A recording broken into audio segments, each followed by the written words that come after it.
Salam aleykum, necəsiz? Ümid edirəm hər şey yaxşıdır, Allah köməyiniz olsun.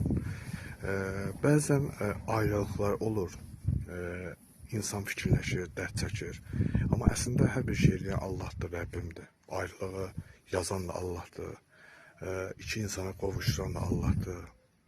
O mən şeirimdə deyirəm, istədim qələmi götürüb əlimə, yoxluğuna aid şeirlər yazım. Sonra çox düşündüm özümə. Mən niyə qarışıram ki Allahın işinə? Demək belə yazılıb, taleyimiz bizim. Biz ola bilmədik bir-birimizin. Günah nə səndə oldu, nə də ki məndə. Allah belə istədi, ayrıldıq bizdə. Allah belə istədi, ayrıldıq bizdə. Hər ayrılıqda bir xeyir var. Əgər həyatınızdan kimsə gedibsə, üzülməyin. Demək belə qismət imiş, belə məsləhət imiş.